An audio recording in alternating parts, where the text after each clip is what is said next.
እንዲመጣ ነው ያስደረጉት። ከዛ በኋላ እነሱ የሚፈልጉት ሉል ስለሆነ በቁጥጥራቸው ስር አውለውታል።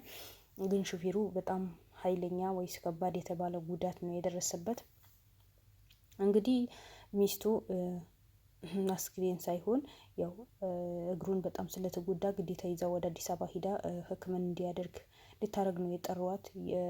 የእጃቸው ከሰሩ በኋላ የሚያገኙት ነገር ካደረጉት በኋላ ከጎዱት በኋላ የሚከፈላቸው ብር እጃቸው ውስጥ ከገቡ በኋላ እኔ መተሽ ብርሽ ውሰጂ ማለት በጣም ከባድ ነው። ዛሬ ሚኪ ሉልን እንሰጥሃለን ብለውት ነበር። ይህ ማለት እነሱ እያንዳንዳቸው በስልክ ተደዋውለው እያንዳንዳቸው በቁጥጥር ስር ያዋሉ ነው። ምክንያቱም አንዱ ተይዞ አንዱ ከማን ጋር ተሰራለ ከክሌ ጋር በቃ ደውለት ተብለው እያንዳንዳቸው ሁላቸውም ባይሆን ግማሻቸው ተይዘዋል፣ ግማሻቸው በቁጥጥር ስር ውለዋል። ነገር ግን ሉልን አሳልፈን እንሰጥሃለን፣ ሉልን ያለበት ቦታ እናሳይሃለን ብለው ሚኪም አደጋ ውስጥ ሊጥሉት ነበረ። ግን ፈጣሪ አዳነው። ምክንያቱም ሚኪ ሉልን እንደዚህ ተደፋፍሮ ሂዶ ነው ምንም አልሆንም፣ ማንም አይነካኝም፣ እኔን አትፈታ ነው ራሷ የምታጠፋው እንጂ እኔ መቼም ቢሆን አትነካኝም በማለት ነው በጣም በድፍረት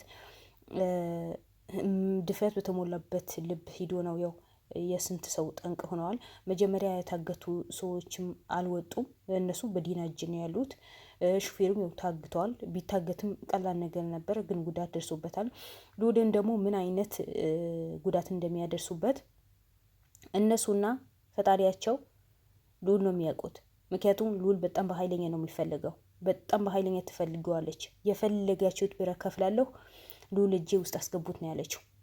ግን ያቺ የተረገመ ሴትዋ ከሁለቱም በኩል ብልደራደር ነው የፈለገችው። ግን በመጨረሻ እነዚህ ሰዎች አውቀው ራሳቸው ተመካክረው እና ሉልን እናሳይሃለን ብለውት ነው ዛሬ ሚኪን አደጋ ውስጥ ገብቶ ነበረ።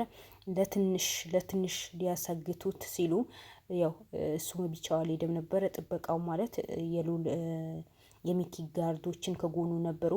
የህግ አካላት ፖሊሶች ነበሩ። እነሱ በመሆን ነው ሚኪ ከነሱ እጅ ወጥተዋል፣ ከነሱ እጅ አምልጠዋል እንጂ ሚኪም ሊያግቱት ነበር። ምክንያቱም ይሄ በሙሉ የምታደርገው ዲና እንደሆነ ነው የተደረሰበት። ሉልን አግቻለሁ፣ ሉልን እጄ ውስጥ ገባ፣ አሁን አርፋለሁ ባልኩበት ሰዓት እንዴት ነው ገና ሚኪ ያለሁበት ሀገር ድረስ መጥቶ ስለ ሉል የሚከራከረው? ሉል የሚፈልገው ማን ስለሆነ ነው? ምን አባቱ ነው? ለምን እንደዚህ ነገር ያደርጋል? በማለት ነው በጣም እልህ ውስጥ ገብታለች። ምክንያቱም እሷ ሉል አሳገትኩት፣ ሉል ያስኩት፣ ከአሁን በኋላ ምንም ይሄ ኬዝ የሚከታተለው ሰው የለም፣ ማንም የሉል አባትን ማንም የሚፈልገው ሰው የለም፣ እኔን ማንም አይጠይቀኝም ብላ ነው ድረቷ ነፍታ የተቀመጠችው የነበረው። ግን ሉል አንድ ብቻ አይደለም፣ ሉል ሺ ነው። እንዳንቺ በውስጥ ሂዶ ሰውን በብር ገዝቶ አይደለም የሚንቀሳቀሰው። ሉል በራሱ ተማምኖ ጉልበቱ ተማምኖ በመጀመሪያ ደረጃ ፈጣሪውን ተማምኖ ከዛ በኋላ ጉልበቱ ተማምኖ ከዛ ጓደኞቹ ተማምኖ በትክክለኛ መንገድ ነው በቀጥታ መንገድ ነው የሚሄደው እንጂ እንዳንቺ ጫካ ለጫካ ሂዶ ብርን አፍሶ ብርን ከፍሎ የሰውን ሕይወት እንዲያጠፉ አያደርግም። ሰውን አይገዛም። ልውል ደግሞ እንዳንቺ ከሰውን ብር አይበልጥብኝም ብር ይበልጥብኛል ብሎ አያደርግም። ጨዋ ያወለደው ጨዋ ያሳደገው ጀግና ልጅ ነው። ስለዚህ እሱ ብትይዡ ሺ ሉሎች አሉ። ሉል አንድ ብቻ አይደለም፣ ሺ ነው። ሉል ሺ ነው። ልክ እንደ ጸጉርሽ ማለት ነው። ልክ እንደ ጸጉርሽ ብዛት አለው ሉል። አንቺ ወንጀለኞችሽ እንዳንቺ ወንጀለኛ እንዳንቺ በውሸት የተሞላ ልብ ያላቸው ሰዎች ናቸው አንቺ ጋር የሞሉት። ግን ሉል ጋር እንደሱ ንጹህ የሆኑ እንደሱ በእውነት የሚቆሙ እንደሱ ለእውነት የሚሞቱ ጀግና ጓደኞች አሉት። ጀግና የሆኑ ጋዜጠኞች አሉት። ይብላኝ ናንቺ እንጂ ብለሽ ሚኪን እንደ ሉል ልታሳስሩ እንደ ሉል ጫካ ውስጥ ልትወረውረው ነው የፈለገችው የነበረው። ግን አልተሳካላት። በምን ደረጃ ይሳካላት? ምክንያቱም እነሱ በጣም በጥንቃቄ ነው የሄዱት። ጥንቃቄ አድርገው የሚያስፈልጋቸው ዕቃን መሳሪያ ይዘው ነው የሄዱት። ምክንያቱም በሉል ማንም ሰው በሉል ከመጣባቸው ቁጭ ብሎ ማመንም ማየትም መስማትም አይፈልጉም። ግን ዛሬ ሚኪ ላይ የደረሰው በጣም ከባድ ነገር ነበር። ሚኪ እኮ ሉል አድነው የእውነት የቆማል ጀግናችን ነው። እሱ ለእውነት ነው የሚሰራው። ለማንም በማንም ላይ ምንም ያደረሰ ነገር የለም። ማንም አይነካም። በንጹህ ልቡ ስለሚሰራ ለምንደው በዚህ ልክ ጠላት የሚበዛበት ነው ብሎ ሉልን ለመፈለግ ሂደዋል እንጂ እንደነሱ ወንጀል ለመስራት ወይስ እንደነሱ ሰው ለማገት ወይስ እንደነሱ ሰው አግተው ብር መቀበል አይደለም። ስለዚህ የሉል አንሰዋት፣ ሹፌሩ መጎዳቱ አንሰዋት ገና ሚኪ ወጥመዱ ስታስገባው ነበር። ለትንሽ ነው የዳነው ሚኪ። እንዳለ በእሷ ዙሪያ ያሉ ሰዎች በሆኑ ሰገጤ ለብር ብቻ ብሎ የሚኖሩ ብር ብቻ የሚያስደስታቸው ብር የሚያገኙበት ነገር ከሆነ እናታቸው አሳልፈው የሚሰጡ ሰዎች ናቸው። እንዲሁ እኔ አንዳንዴ ማለት ነው ውድ ቤተሰቦቼ እነ ሉልን ባይኖሩ ኖሮ የሀገራችን ጉድ በምን እናይ ነበር? አገራችን ላይ እንደዚህ አይነት ጭካኔ እንደሞላ በምንድን ነው የምናየው ነበረው? ዘላለም ዘገየ ከዚህ በፊት ምን ይል ነበረ መሰላችሁ? ያላየነው እንጂ ያልሰማነው የለም ሀገራችን ላይ። ፈጣሪ እድሜና ጤና ከሰጠን ከዚህ በላይ እናያለን ነው የሚለው ነበረው። እውነቱ ነው ውድ ቤተሰቦች፣ እውነቱ ነው። አገራችን ላይ የማይሰማ ጉድ የለም። ስንት የተደበቀ ነገር ነው የሰማ ነው። ስንት የተደበቀ ነገር ነው ቆፍሮ የሚያወጡት። ስንት የተበደለ ሰው አለ። በቤተሰቦቹ ስንት የተጨኮነ አለ። በማህበረሰቡ የተጨኮነ ሰው አለ። ንብረቱ ተቀምቶ እንዴት አድርጌ ልጆቼን አኑር፣ እንዴት አድርጌ ገብቼ ልውጣ ያለ ስንት ሰው ነው ሉል መፍትሄ የሰጠው። ያ ለምንድን ነው? ሉል ለእውነት ስለሚሰራ ከህግ አካላት ጋር የተያያዘ ነገር ስለሆነ ግንኙነቱ በሙሉ ከህግ አካላት ጋር ከመንግስት ጋር የተያያዘ ነገር ስለሆነ በጫካ ጫካ ስለማይሄድ በግቦ ስለማይዞር ለእውነት ጉልበቱ ሰጥቶ ህሊናው ሰጥቶ ሁሉ ነገር ሙሉ ቤተሰቡ ሰጥቶ መስዋዕትነት ከፍሎ የሚሰራው ስራ ስለሆነ ነው። እኔ አንዳንዴ በቃ የሆነ ፊልም ይመስለኛል አገራችን ላይ በዚህ ልክ እንደዚህ ሰው በራሱ በገዛ ቤተሰቡ በራሱ ቤተሰብ ላይ በቀዩ ላይ ሌላ ነገር ይቅርና አንድ ኢትዮጵያዊ በሆነ ሰው በዚህ ልክ ክፋት መስራት፣ ግፍ መስራት እኔ አግባብ ነው ብሎ የሚቀበሉ ሰዎች መጥኔ ይስጣቸው። እናንተ እኔ ሰው ናችሁ እኮ አይደለም። አንዳንዴ ከሰው የተፈጠራችሁ አይመስለኝም። እንዲሁ ምን አይነት ጭካኔ ልብ ይሰጣቸው ነው? ምን አይነት ልብ ቢኖራቸው ነው? እንዴት የሚያዝን ልብ አይኖራቸውም? ቢያንስ ቅንጣት ያክል እንዴት የሰው ልጅ አታዝኑ? ሁሌ እኔ ብቻ፣ ሁሌ እኔ ልብላ፣ ሁሌ ሰው አግቼ ብር ላግኝ የሚባል አይምሯችሁ ላይ ተጽፏል እንዴ? ከጎናችሁ ያለ ሴጣን የምታመልኩት ሴጣን እንደዚህ ነገር አድርጉ ነው የሚላችሁ?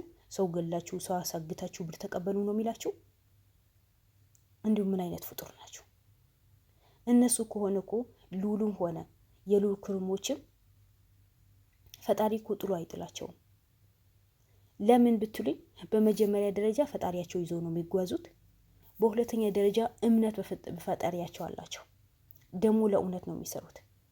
ልባቸው ንጹህ ነው። እኔ ሌላው ሌላ ነው። ግን ዛሬ ሚኪ ምን አድርግ ተብሎ ነው እሱን ልታሳግተው ሆነ ብላ ታቅዳ የተነሳችው? ምን አድርግ በማለት ነው? እንደው ውድ ቤተሰቦቼ የምንሰማው ነገር በሙሉ ለማመን የሚከብድ ነገር፣ ለመስማት የሚከብድ ነገር። ትናንት የሆነ ልጅ እንደዚህ ነው ያናደደኝ። እናቴ ፔንሲዮን ለፔንሲዮን ትዞራለች፣ አንዷ እንዴት ከተከራይ ጋር አፍቅረሽ ትኖሪያለሽ ብላት በጣም ነው የተናደድኩት ነበረው ከምላችሁ በላይ። የባስ ብሎ ይሄ እውነትም ከተከራይ ጋር ያለችው ልጅ ለካ ሰገጤ መሆኑ ስላወቀች ነው። ልም ያለ ሰገጤ እናቱ እንዴት የገዛ እናቱ ፔንሲዮን ከፔንሲዮን ትዞራለች አለ። አያችሁ የእነሱ ስለመግባር የዲና ስለመግባር አያችሁ። እሷ ጋር ያሉ ሰዎች በሙሉ ስለመግባራቸው በሙሉ የሞተ እንደዚህ የሞተ ሰው ናቸው። እኔ ለሰውን በዚህ ልክን መናገር እኔ አልወድም፣ ይቅርታ አድርጉልኝና ግን ነገረ ስራቸው በሙሉ የሚያደርጉት ነገር በሙሉ የወደመ ከሰው ማይጠበቅ ሰው አንዳንዴ ህሊና አለው። ህሊና የሚባል ነገር ይወቅሰናል። የሆነ ስራ ሰርተን እኮ ስህተት ከሆነ ህሊናችን እኮ እረፍት አይሰጠንም። ግን እነሱ ምን አይነት ህሊና ነው ፈጣሪ የሚሰጣቸው? ለነገሩ ሴጣን አምልኮ ስላላቸው የሴጣን አምልኮ ስራቸው የሴጣን አምልኮ ስለሆነ ምንም ቢሆን ምንም ይፈጠር ዴንት የላቸውም። እና በሉል ላይ የተፈጠረው በሙሉ በጣም አሳዛኝ የሆነ ጉዳይ ነው። የሉል ሹፌር ደግሞ ፈጣሪ ጨርሶ አፍያክ በሰላም ደግሞ እንደ ሀገርህ እንደምትመለስ እርግጠኛ ነኝ። እነዚህ ጀግኖች ያሉ በእርግጥ ምንም አትሆንም፣ ግን ሀገርህ ላይ ወደ አዲስ አበባ ተመልሰ ድነህ እንደገና እነዛ የጎዱ ሰዎችን በተራቸው ብድር መላሽ ሳይሆን ህግ እንዲጠይቃቸው እንደምታደርጉ ከነ ልዑል ጋር ተባብረሃን እንደምትሰራ እርግጠኛ ነኝ። መቼ ማለት በጣም ጀግና ናቸው፣ በጣም አስተዋይ ናቸው። ሚኪ ግን ጀግና አይገልጽህም። ልክ እንደ ልዑል ነው ነገራቶቹ በሙሉ ስቴፕ ባይ ስቴፕ የምታደርጋቸው። ምንም ይፈጠር ምንም አይመስልህ። የእውነት የቆምክ አሁን ሚኪዝ ውድ ቤተሰቦች ስንት ጊዜ ነው የተጎዳው? ስንት ጊዜ ተጎድተዋል። መጀመሪያ የልዑል ካሜራማን ነበር እንደምታውቁ። ግን ያ ሁሉ ጉዳት ደርሶበት ያ ሁሉ በደል ደርሶበትም ከስራው ንቅንቃን አለ።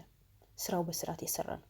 ዛሬ ግን ወንድሜ ያ ሁሉ በሰራበት ያ ሁሉ በለፋበት ዛሬ ስቃይ ውስጥ ነው ያለ ብሎ ነው ቁጭ ብሎ ከነዚህ ከወንጀለኞች ጋር ተፋቅዶ እነሱ ያንዳንዳቸው ያደረጉት ነገር በሙሉ እየጠየቀ ያወጣ ባለ ሰዓት ነው ትፈለጋለህ ብለው ወጥመድ ውስጥ ያስገቡት የነበረው። ሚኪ ቃላት የለኝ። በጣም ጀግና ነህ። ትችላለህ፣ የምር ትችላለህ። አንዳንዴ እንደ ልዑል ትደፋፈራለህ ብዬ እኔ በጣም ነው ፈራው ነበረው። ግን በጣም አስተዋይ ነህ። ለነገራቶቹ ራቅ አድርገህ አስበህ ያኔ የሆነ እንዳንተ ነው ደስ የሚለው። በቃ ቆም ብሎ አስቦ ነገራቶችን ማድረግ ነው እንጂ ራሳችን አሳልፈን ለጠላት እንዳለብን ያወቅን ለጠላት ራሳችን አሳልፈን መስጠት በጣም ከባድ ነው። እንደ ልዑል ደፋር ስለሆነ ከኔ በጣም ደስ ብሎኛል። እኔ ልዑልን ጠልቼው አይደለም፣ ምንም ነቅፈው ነገር የለም። ልዑል በጣም ማደንቀው በጣም ጀግና ነው። ግን አንዳንዴ በጣም የሚደፋፈራቸው ነገራቶች አሉ። የሰው ልጅ ነን። የሰው ልጅ ደግሞ ጥሩ የሚሰራ ሰው ጠላት በዛው ልክ ነው። ጥሩ በሰራው ልክም ጠላት ይበዛበታል። በዛ ላይ ደግሞ መጠንቀቅ አለብን። ለምን እኛ ተጎተን ሌላ ሰው መጉዳት የለብንም። ስለዚህ አሁን ልዑል ራሱ ጎቶ ሌላ ሰው ለመጉዳት ይጎዳል። ሆነ ብሎ አይደለም። የእሱ ፍትህን ለማግኘት እውነት ለማውጣት ማንም ሰው መጎዳት የለበትም በማለት ነው ይህን ያህል ጥቃት ይህን ያህል ጉዳት የሚደርስበት። ባመኑ ሰዎች ይከዳል ልዑል። ብዙ ጊዜ ባመናቸው ሰዎች ናቸው ልዑልን የሚከዳው። ባመናቸው ሰዎች ናቸው ልዑል ብዙ ጊዜ ጉዳት የሚደርስበት። በፊትም በሰራተኛው፣ ከዛ በካሜራማኑ፣ ከዛ በምን አሁን ደግሞ ጭራሽ ሆቴል ትይዝልኛለች፣ እናቴ ናት፣ ታላቅ እህቴ ናት፣ የሚያስፈልገኝ ነገር ከጎኔ ሆና ታስተካክልልኛለች ብሎ አምነዋት፣ ግን እሷ ካደችው፣ ከስርስር በላችሁ። መቅደስ ተብዬዋ ማለት ነው። አያችሁ አንዳንዴ የዋህ ልብ ሲኖራችሁ ለሰው ለእምነት የምትቆሙ ከሆነ እንደዚህ የሆኑ ልብ የሌላቸው ልባቸው ደረቅ የሆነ ልባቸው የጠቆረ ሰዎች እንደዚህ ያሳልፉ ይሸጣቸዋል። ብዙ ጊዜ በሚያምናቸው ሰዎች ናቸው የሚከዳው። ለምን አላውቅም። ለነገሩ ጥሩ ሰው እኮ በሚያምነው ሰው እኮ ነው የሚከዳው። ለኔ ነው ይሄ ሰው ለኔ ነው ይሄ ሰው እኔ ምንም አይነት ቢደርስብኝ ከጎኔ ይሆናል ባላችሁ ሰው እኮ ነው ጉዳት የሚደርስባችሁ። ይሄ የታወቀ ነገር እኮ ነው። ማይካድ እውነት ነው። ማይካድ እውነት። ስለዚህ ልዑል ይሄ 4ኛ ጊዜ ነው 5ኛ ጊዜ ነው ባመናቸው ሰዎች ሲካድ፣ ባመናቸው ሰዎች ሲታገት፣ ባመናቸው ሰዎች ነው ፓራላይዝ ሆነው ብዙ ነገር አጋጥሞታል። እኔ እነሱ ትምህርት ወስዶ ሰው የሚባል ነገር አያምንም ነው። ሰው የሚባል ነገር አይቀርብም። ሰው ሲላችሁ አለም ቅርቡ ሰው ግን እንደዚህ ትንሽ ከሱ ጋር ራቅ ያሉ ሰዎች መቼም ቢሆን አምነዋቸው በዚህ ልክ ይጓዛል ብዬ አልጠብቀውም ነበር። ግን አንዳንዴ ድፍረት ለካ ያስኬዳል። ጀግና ነህ ልዑል። ለማንኛውም የኛ ጀግና የኛ እንቁ የትም ብትሄድም አሸናፊ ነህ እንጂ ተሸንፈህ ማትመጣ ጀግና ነበርክ። ዛሬ በእነሱ እጅ ገብተሃል እንጂ እና ባለህበት ፈጣሪ እንደሚጠብቅህ በሙሉ ጤናህን ወጥተህ ከእናትህ ጋር ከቤተሰቦች ጋር በዚህ ልክን ከሚሳሱልህ ከነዚህ ጀግና ጓደኞች ጀግና ጋዜጠኞች ጋር ተገናኝታ ደስተኛ የምትሆንበት ጊዜ ቅርብ ነው። ደግሞ ይሆናል።